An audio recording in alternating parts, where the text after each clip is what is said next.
ಮದ್ದೂರಿನಲ್ಲಿ ಗಣೇಶನ ವಿಸರ್ಜನೆ ಮೆರವಣಿಗೆಗೆ ಮಸೀದಿಯಿಂದ ಕಲ್ಲು ಎಸೆದಿದ್ದಾರೆ. ಈ ಮೂಲಕ ಇಡೀ ಹಿಂದೂ ಸಮಾಜಕ್ಕೆ ಆಘಾತ ತರುವ ಕೆಲಸವನ್ನ ಮಾಡುತ್ತಿದ್ದಾರೆ ಎಂದು ಮಾಜಿ ಶಾಸಕ ಸಂಜೀವ ಮಠಂದೂರು ಆರೋಪಿಸಿದ್ದಾರೆ.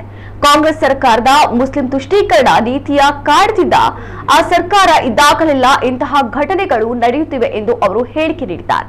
ಉಸ್ತುವಾರಿ ಸಚಿವರು ಮಸೀದಿಯಿಂದ 2 ಕಲ್ಲು ಬಿದ್ದಿದೆ ಎಂದಿರುವುದು ಇದು ಮುಸ್ಲಿಂ ಪ್ರಾಯೋಜಿತ ಕೃತ್ಯ ಎಂಬುದು ಸಾಬೀತಾಗಿದೆ.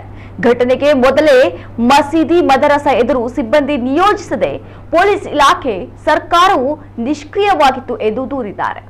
ಗಣೇಶ ವಿಸರ್ಜನೆಯ ಸಂದರ್ಭದಲ್ಲಿ ಮಸೀದಿಯಿಂದ ಮತಾಂಧ ವ್ಯಕ್ತಿಗಳು ಕಲ್ಲು ತೂರಾಟ ಮಾಡಿ ಇವತ್ತು ಆ ಹಿಂದೂಗಳ ಭವ್ಯವಾದಂತಹ ಮೆರವಣಿಗೆಯ ವಿಘ್ನ ತರುವ ಮುಖಾಂತರ ಹಿಂದೂ ಸಮಾಜವನ್ನು ಇವತ್ತು ಒಂದು ರೀತಿಯಲ್ಲಿ ಆಘಾತಗೊಳಿಸುವಂಥ ಕೆಲಸವನ್ನು ಮುಸ್ಲಿಂ ಮತಾಂಧರು ಮಾಡಿದ್ದಾರೆ.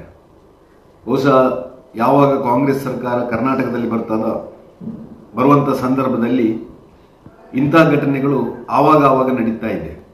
ಕಾರಣ ಅಂದರೆ ಕಾಂಗ್ರೆಸ್ ಸರ್ಕಾರದ ಮುಸ್ಲಿಂ ತುಷ್ಟೀಕರಣ, ಮುಸ್ಲಿಮರನ್ನು ವಿಪರೀತ ಓಲೈಕೆ ಮಾಡಿ ಅವರನ್ನು ಮೇಲಿಟ್ಟು ಅವರು ಯಾವುದೇ ಕಾರ್ಯ ಮಾಡಿದರೂ ಅವರ ಮೇಲೆ ಯಾವುದೇ ಕ್ರಮ ತೆಗೊಳ್ಳದ ಪರಿಣಾಮ ಇವತ್ತು ಕರ್ನಾಟಕದಲ್ಲಿ ಆಗಾಗ ಇಂಥ ಮತೀಯ ಸಂಘರ್ಷಗಳು ನಡೀತಾ ಇವೆ.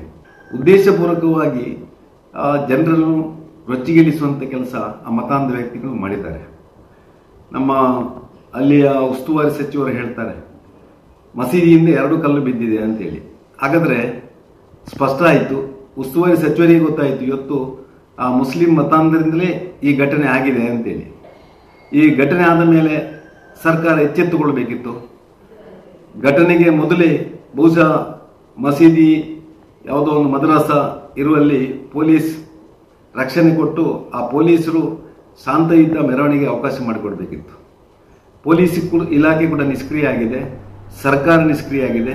ಇದರಿಂದ ಈ ಘಟನೆ ಆಗಿದೆ.